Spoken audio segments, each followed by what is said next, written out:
I asked one simple question and it changed everything. Let's get to it.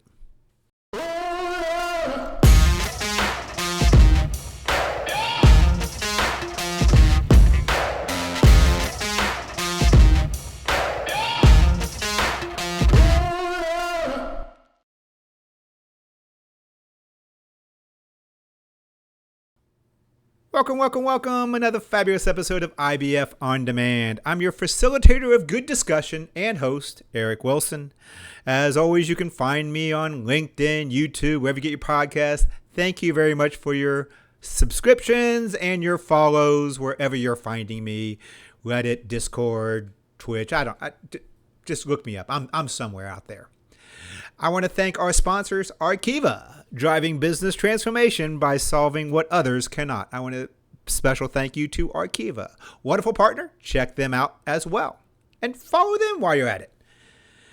I also want to take a quick second to thank IBF. This is the forum. They're the ones that help create this forum. This is the reason we exist and are talking to each other. They're all about disseminating information in video, but they also have a lot of other content. They got a great blog, Journal of Business Forecast. I mean, I get it. It doesn't always hit with the younger generation. But hold on, I got something for you. But all the rest of us, we have IBF. So please follow them as well. Or follow myself. Find the website, ibf.org. There is a wealth of content and information there. For 43 years now they've been putting together, so check them out. Today we're talking about something that doesn't always show up on the KPI dashboard, but may be the most powerful tool in an S&OP process. What am I talking about? The question or questions, conversations, discussions, consensus. This really needs to be the backbone of a good S&OP process. You see, S&OP isn't just a monthly cadence, a slide deck, or a series of meetings. It's a thinking process, one designed to align people, challenge assumptions, and ultimately make better decisions. S&OP is a business process, but it's a decision-making process as well. But none of that happens without curiosity and, yes, even a little constructive conflict. The truth is, if you're leaving a process or you left a review without any tension, without any hard questions being asked, then you may not be pushing your process far enough. Today, we're going to unpack why healthy debate, not forced agreement, is the key to driving real consensus and accountability in an S&OP process. So, as I say, let's get to it. Conflict doesn't break consensus. It actually builds it. You actually need it. Healthy conflict is something that is healthy in an S&OP process.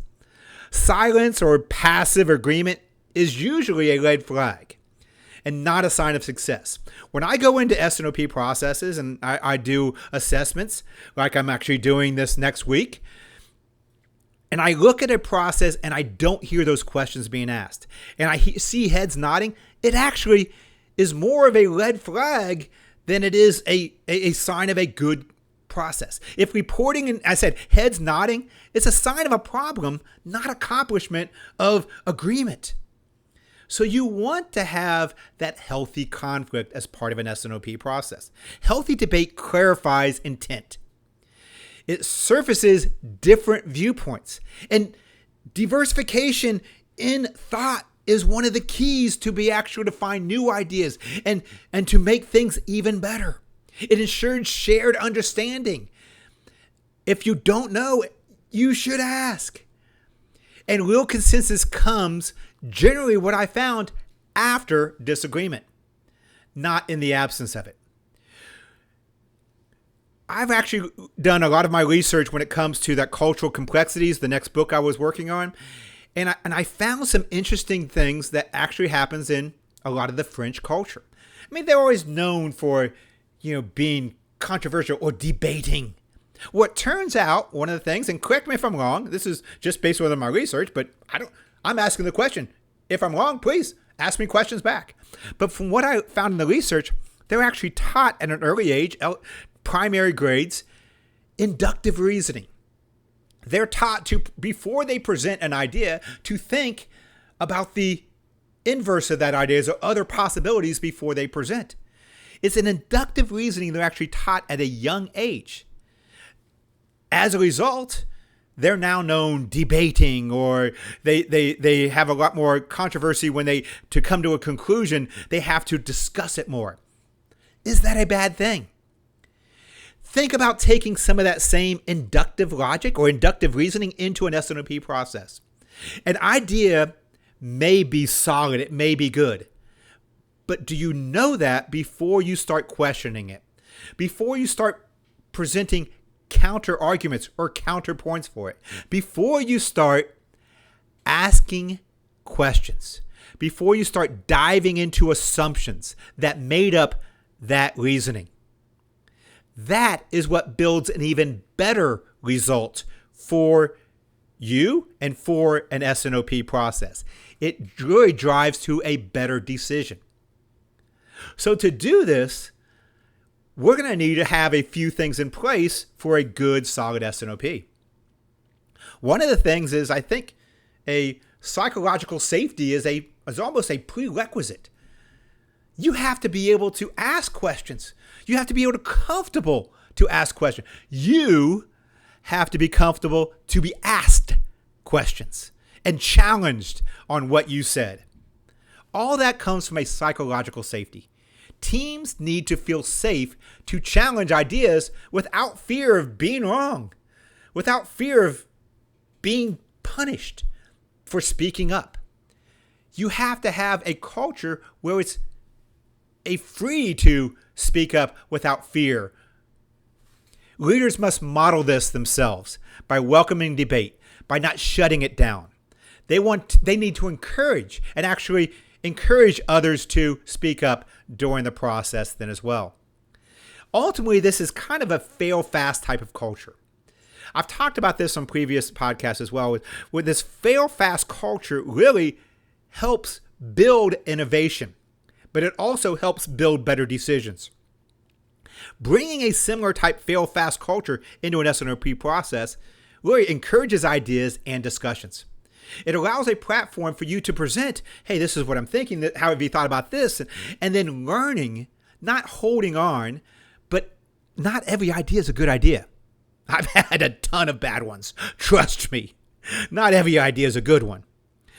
But what you need to do is learn and adapt quickly to what you learn. Not hold on to the bad ideas, but have open discussions about it and say, hey, and be honest, this isn't going to work. What did we learn and how can we adapt this to do something next thing better? Because it's usually bad ideas usually had good intention or good elements of it. That's why I thought or you thought it was a good idea to start with. Let's take those elements and learn and adapt it to new things. That is a fail-fast type of mentality. That is a fail-fast culture. And that is really what we're talking about. That helps create that psychological safety that we mentioned. It creates a structure for debate. It assigns opposing views.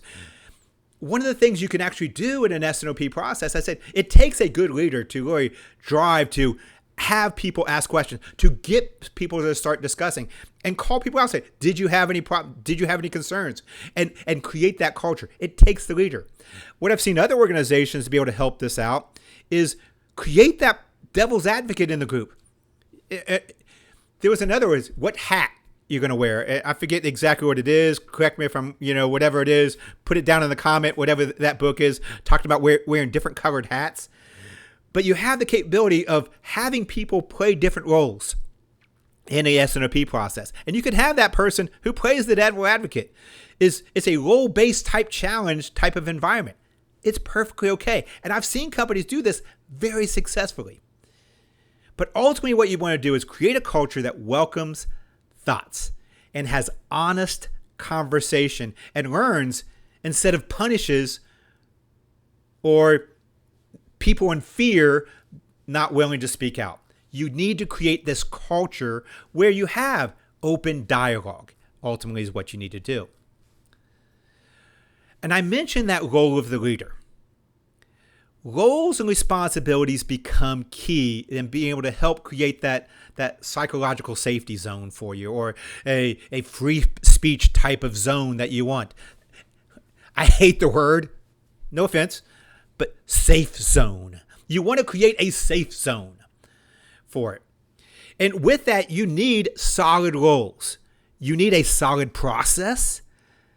And that solid process helps define roles and responsibilities and has a purposeful facilitator at the helm, or is key to it as well.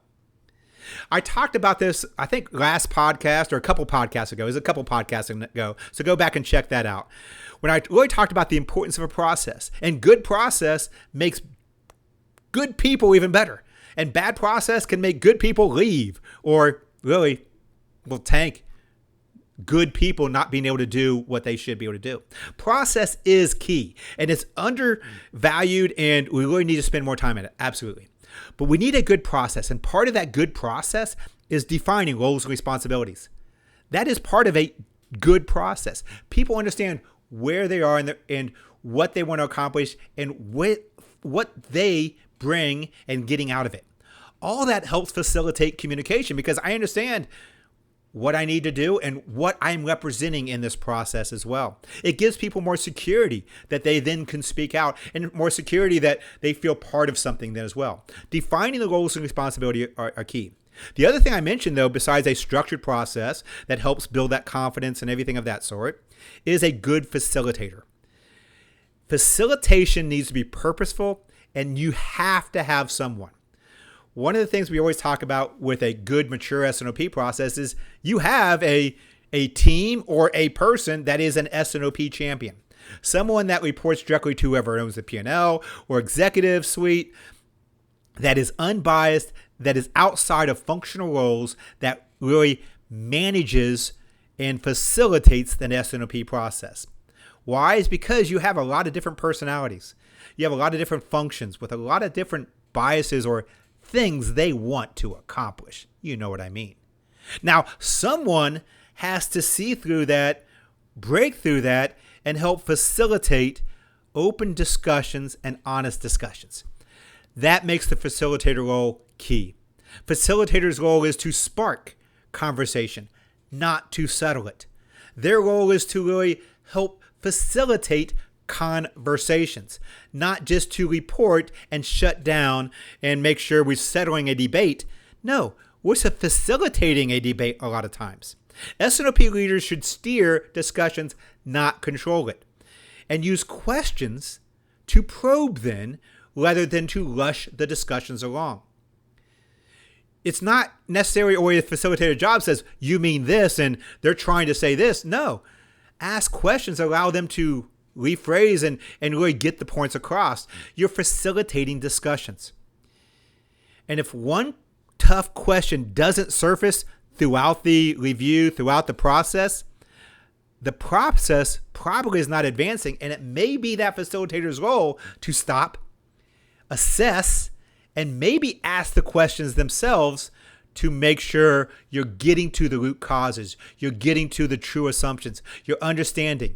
All those things help the process itself. Because clarity is the goal, not perfection.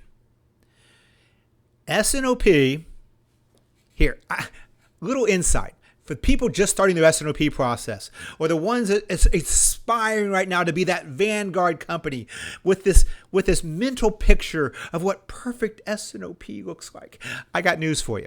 Here, you want to hear? S&OP, it's messy. Yeah, I said it. S&OP's messy. We strive to create clarity. We strive to create structure, accountability. We strive to create balance. We strive to create all those things. That is why we have S&OP. S&OP is a business process, aligns all functional areas, unified set of assumption, coordinated decision making. That sounds like perfection. The truth, S&OP is messy. It's not perfection. So with that, clarity is the goal. Clarity around your assumptions, a clarity around your strategy, clarity of how you are moving forward, clarity of roles and responsibilities. That, we don't say it, but that is the true purpose of a strong, mature S&OP process. You don't need everyone to agree on a single number. You need them to understand the risk and implications of the assumptions and plan that you're moving forward with. That is more important. Your process should make it easier to make informed trade-offs and act decisively. Great S&OP isn't about the answers per se. It's about asking the right questions and developing the right strategies, developing the right plans, and getting everybody on the same page. The same page means there's clarity.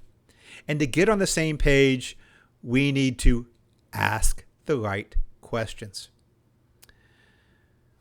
Questions like, why is this the forecast? What changed in the plan we had before? Why are we going this direction opposed to this? What is actually different than what we talked about last month? Who owns the assumption? What aren't we thinking about? What happens if? Those are all questions. Hit your rewind button now or the review the last 30 seconds, whatever it may be, in whatever form you're looking at, and listen to those again. Those are all good questions. And come up with your own questions. Have some in your back pocket you can ask at the right times.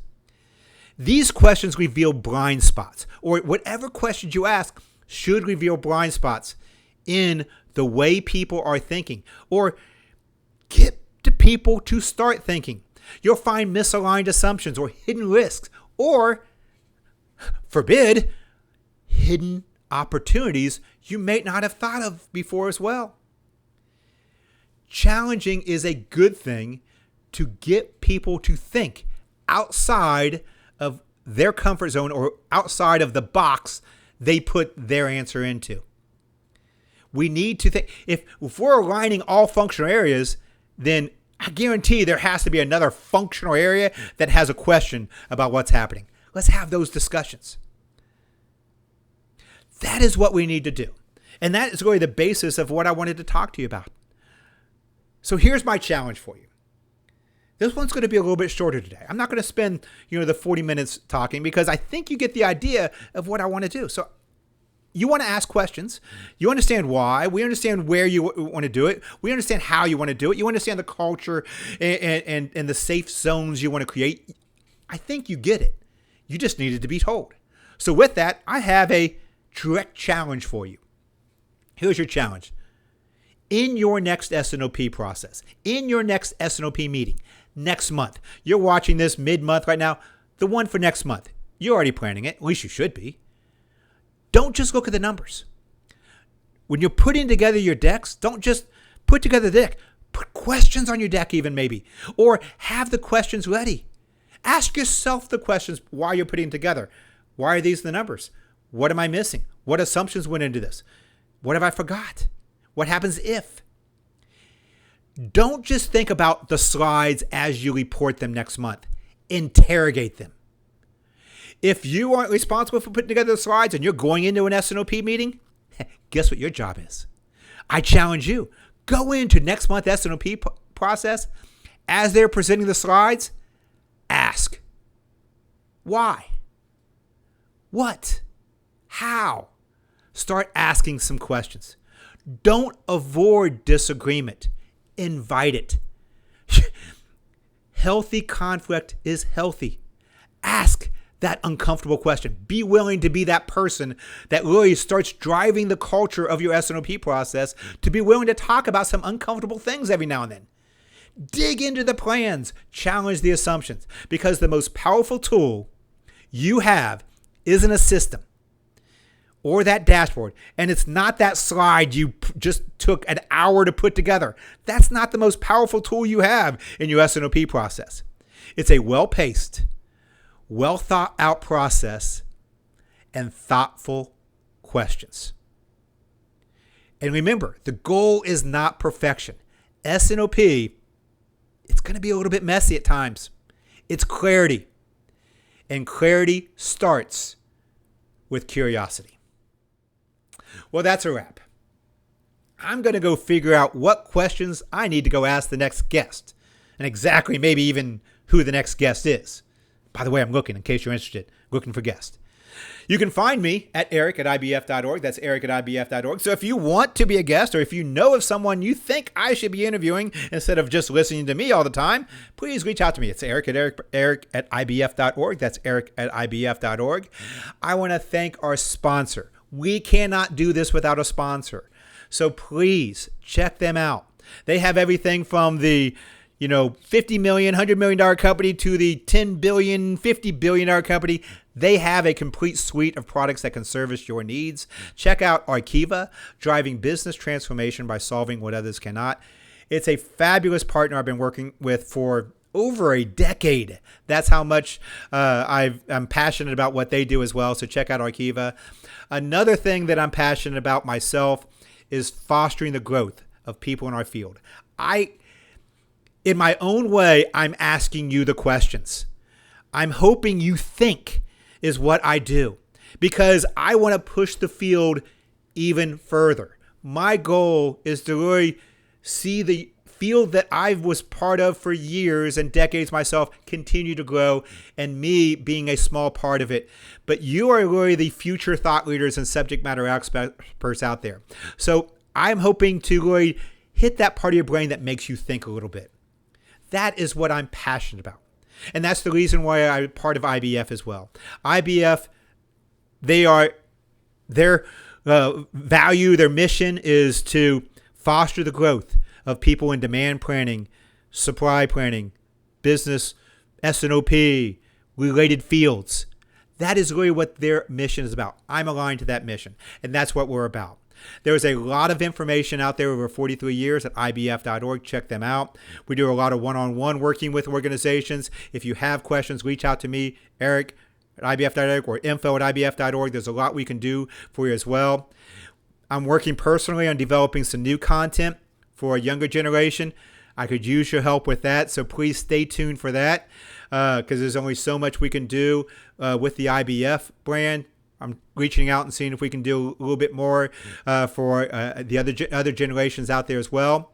So hopefully that's going to be even more content out there to really broaden the information available out to you. We're all in this together, and we're all about this field and where we're taking it. So I'm happy to talk to anybody who has ideas, because this is what I'm about, and I'm here for you. So remember, whatever your question you ask, I'm not sure where I'm going to go with this, but you know what the conclusion is. Wash your hands.